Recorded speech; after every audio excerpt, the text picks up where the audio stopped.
Hey guys, Noel here, and it is Friday night, and I've got a little bit of time. I thought it would be fun for us to do a video game review for the video game section of the YouTube channel.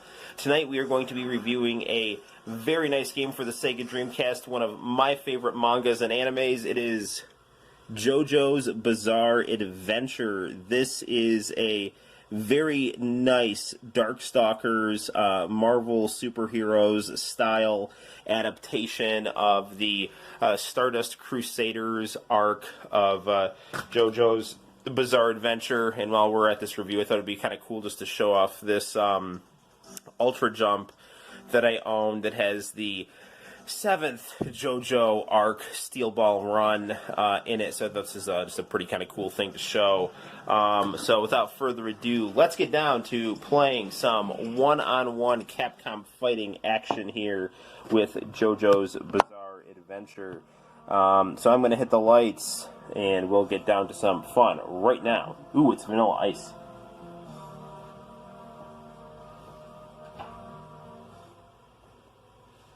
Now, for those of you who don't know, JoJo's Bizarre Adventures creator, the mangaka Araki, he enjoys Greco-Roman Renaissance statuary, pop art, American music, and Japanese action manga, and he combines all of these things to create a really bizarre adventure, to put it mildly.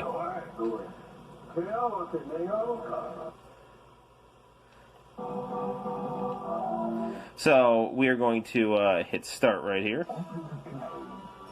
I don't like, I'm seeing some graphical glitches here, which is not great here. But everything seems to be okay right now. So, very cool right here. Capcom is excellent at capturing the look and feel of their subject matter. So, since JoJo's Bizarre Adventure was a manga, they have very, very cool manga-style artwork here for the character select screen. And we have Jotaro, Abdul, Iggy. I'm blanking on some of these villains' names because it's been a while, but we've got all the Stardust Crusaders, plus many of Dio's minions from the Egypt arc of Stardust Crusaders. So we're essentially playing through the Stardust Crusaders manga, with emphasis on the later portion where the characters are in Egypt tracking down Dio. Now, this game is very story-heavy, which I don't mind at all, because as opposed to a story mode in a modern game like Tekken 7 or Dead or Alive 6, I mean, our story clips are, maybe about a minute or so in between fights, and there are ways to retell and set the stage for the fights and retell sections of the manga to people who are not familiar with the series. Now, if you're not familiar with the series, that's definitely should not be a discouragement from playing this game. The story is very fun, but the fighting action is something that even the just fighting game fan can enjoy, even if you're not a fan of JoJo's Bizarre Adventure. Now, this game utilizes the stand attacks, and if you are a fan of JoJo's Bizarre Adventure, you know that in the third story of JoJo's Bizarre Adventure, stands are introduced, and that is basically a manifestation of your energy that is in physical form that only other stand users can see, and that is reflective of your personality. Now, one thing that I really enjoy about this game, again, is that to be continued arrow that has now become very famous with the JoJo anime that has been introduced in the 2010s, because that really is how each manga chapter ended in Shonen Jump, and that is, I think, very nice touch there by Capcom. Now, as we can see here, this is the Japanese version of this game, so the text is all in Japanese, and this is actually a very nice present from my wife.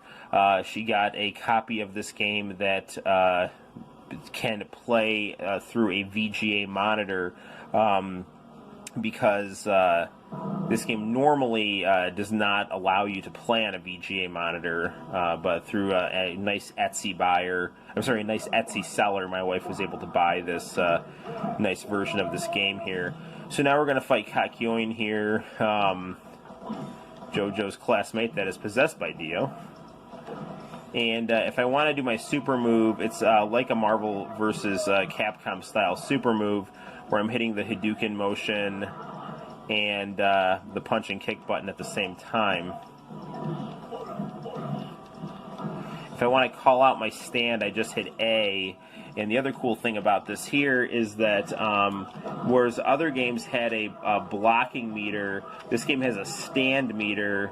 And if you are hit too much with your stand out, your stand will get KO'd momentarily and you won't be able to use it for a bit. Very nice music again, reminiscent of Darkstalkers, I think, where it's not the frenzied pace of Marvel vs. Capcom, but it is still very energetic and smooth. Go, go, go. Shh, come on, go down, go down, go down. There we go. Now, again, here's the Marvel vs. Capcom style here. Is that exploding screen during the super move and comic book pictures of the people during said super move. Very, very nice touch and nod to the manga. And you got to keep in mind at this time, this game came out in 1999, so the only anime adaptation of JoJo's Bizarre Adventure was the Stardust Crusaders OVA. So manga and JoJo are the main connection here, because there's not much anime for people to aesthetically draw upon. So we're getting ever closer to Egypt here, fighting Dio's minions.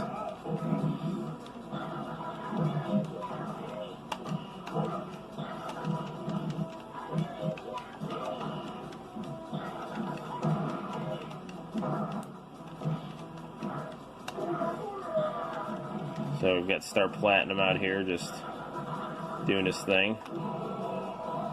Who's going to get this off first? Me. That's good. And he is KO'd.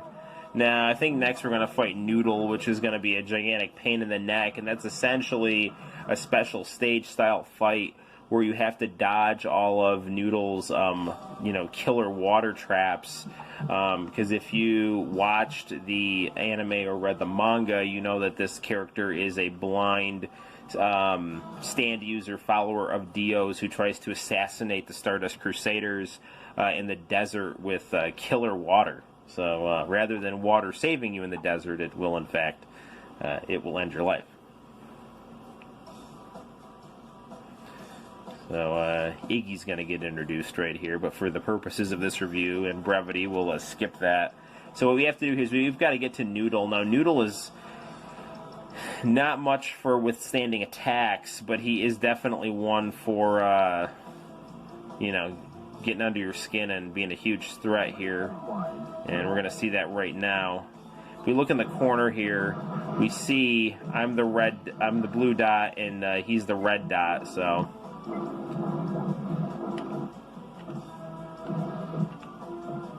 So I have to try to dodge these water mines here. Sorry if I'm not talking too much, but I'm just trying to avoid pain.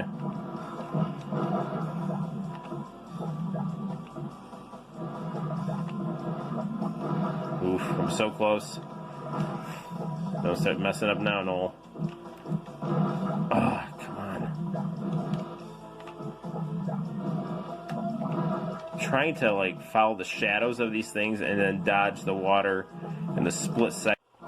And we are close to our end, and now we have gotten him after some annoyance here. And another really cool thing about this game here again is that blood-spitting knockout panel from the manga of your fallen foe. Very, very cool stuff. So, we are still plowing our way through Egypt right here. And we're going to go up against Anubis, the Egyptian god who haunts this sword here. Let's try to actually adjust our brightness there. Things are getting a little dim. And this sword is going to possess Pornolef in the manga. But right now we're fighting its original user.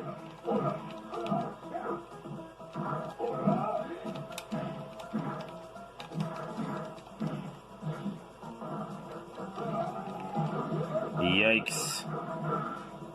So I think now would be a opportune time to call out Star Platinum here. And again, we've got our punch and kick attacks for your fierce and moderate and your lighter options here. Jeez, stand crush. Come on, come on. Man, how did he block that? I got him in a throw, and somehow he still blocked that. But that should KO him right there, as we see more of Araki's beautiful artwork here. Now, fun fact, I am a teacher, and for my I can statement on my new whiteboard I got from the classroom, I did the Lucky Land I can, and we have Jotaro doing the statement here. So, you know, Lucky Land is Araki's company where he, you know, produces his products, his manga. So let's fight this evil minion of Dio's and try not to get turned into a child, as is his power.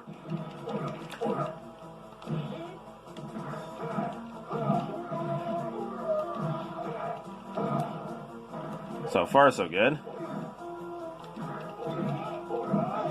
So right now I'm just trying to use my fierce attack to kind of corner him with Star Platinum and just kind of bully him and chuck him around. Now, each stand has a distance. Star Platinum is a close-range stand here. So in order to really do my maximum damage, I got to get close to him. But you see he turned me into a baby there. And he's got a really annoying handgun that he can do some pretty significant damage with. But he is no match for Jotaro here. Yare Yare dase. And this is to be continued to our next fight. So we're going to Cairo.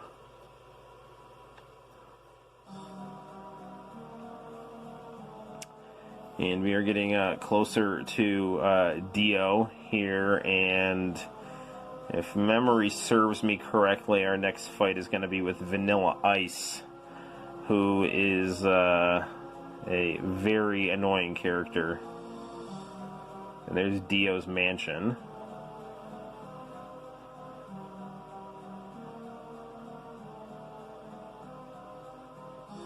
So, fun fact, I live in the hometown of Ronnie James Dio, the person who Dio was based on. And I actually live right next to Dio Way, the street that Ronnie lived on. So, I am definitely from Dio's hometown. Now, Vanilla Ice is going to be super annoying because he is going to get into a giant energy ball and start whipping around the screen.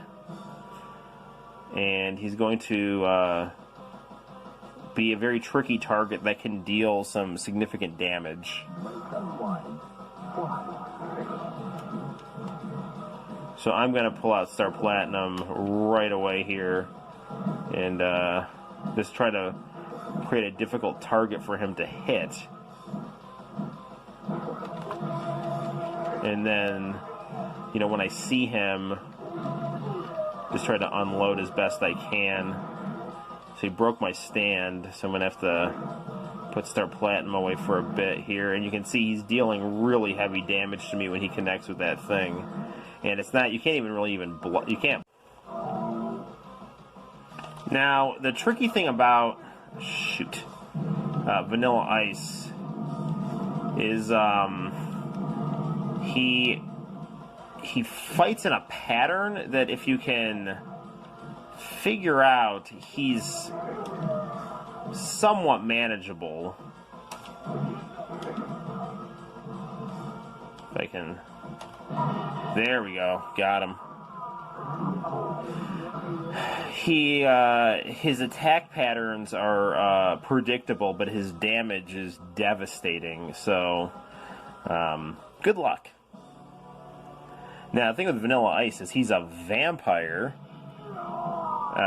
So we basically were able to kick open the windows and turn him into dust, which is what happens. It's a shame. Now, sadly, this fight has taken out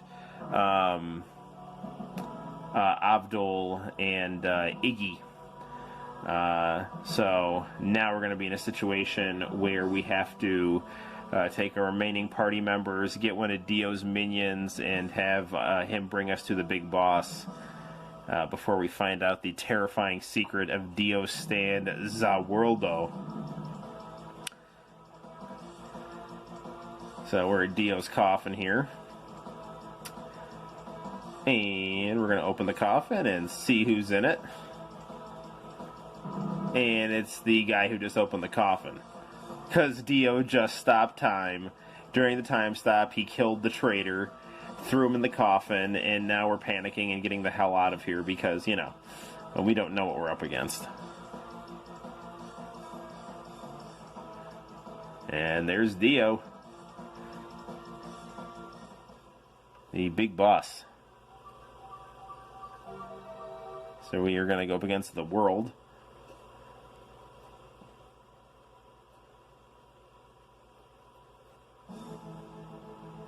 And right here we see the final stage here. The late night streets of Egypt here. And we are finally confronting Dio.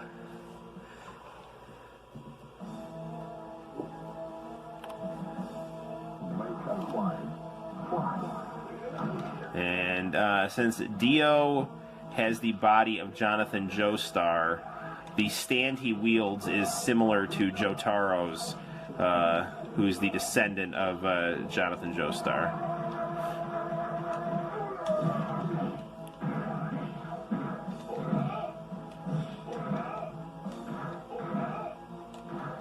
Dio has got a very cool design.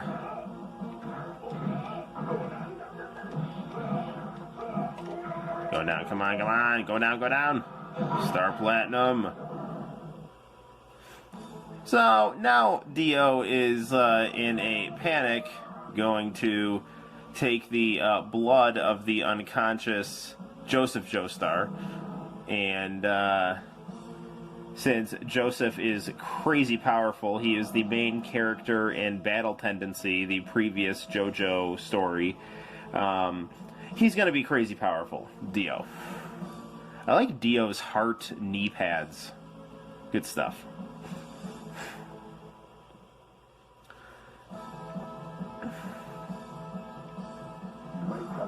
Final fight. Blood Moon.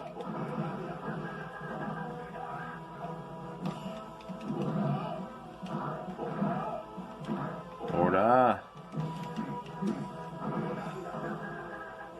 Now, the world can stop time, hit you with a forklift, and rather than going Orda, Orda, Orda, it goes Muda, Muda, Muda, Muda, Muda. Dio has a very menacing fighting stance here. Doshta. See if we can super finish him. Come on, go, go, go, go. Darn it. They got cute, now I'm paying for it here. Got him.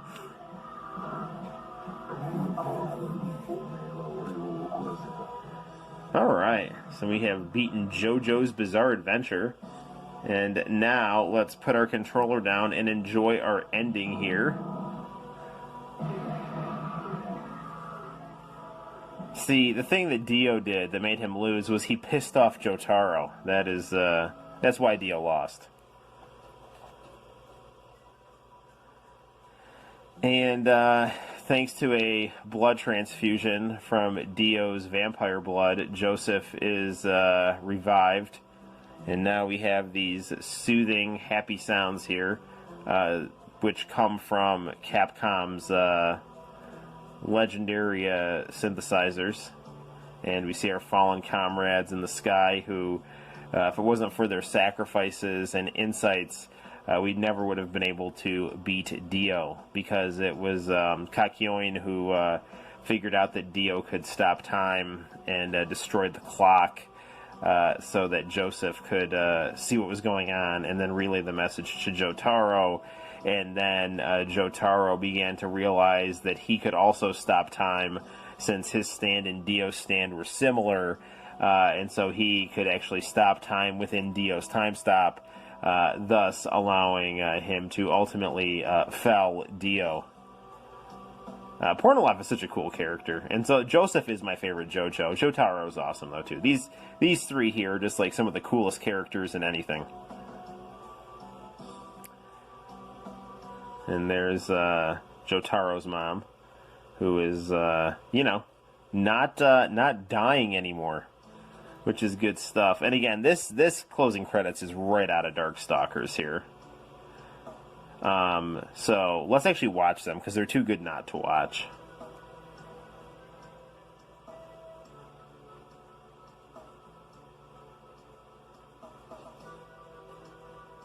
Man, such smooth sounds and beautiful artwork.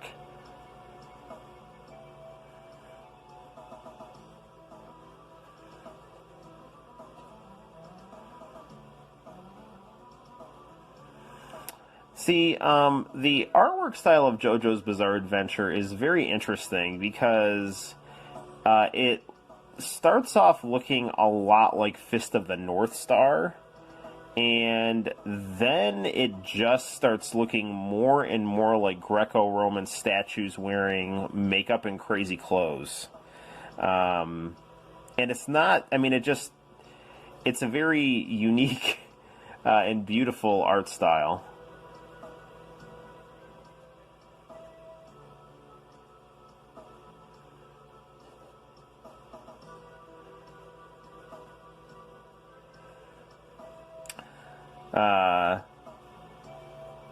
Now, we all know that from the JoJo animes now, we have random American, they're not random American songs, but unexpected American songs to serve as the closing credits that are always appropriate to the story of the JoJo arc.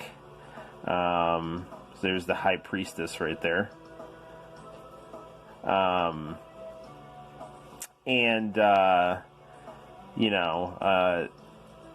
I've seen a lot of fan-made videos using Phil Collins' Easy Lover for Stone Ocean. So that would actually be really cool if that does get used. There's Hull Horse.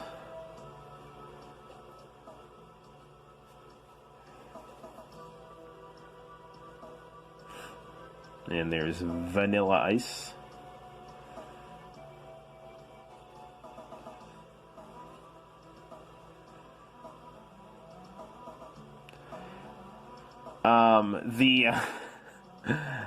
The episode where Iggy comes across her fighting Jotaro and Joseph and then just ignores the fight and goes about his business is just hilarious. So thank you for playing. This was presented by Capcom. There you have it, guys. That is JoJo's Bizarre Adventure for the Sega Dreamcast. This is a great game if you are a fan of 2D fighters or JoJo's Bizarre Adventure or Japanese anime and manga. I highly recommend this game. So do what you can. Your best bet might be to go to Etsy, because the non-repro version of this can go for hundreds of dollars.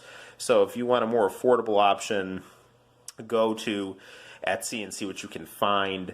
And they do have some copies that actually can output for VGA video signal, which is very cool. So until next time, guys, my name's Noel. Please like and subscribe, and I will see you all in the very near future. Bye-bye.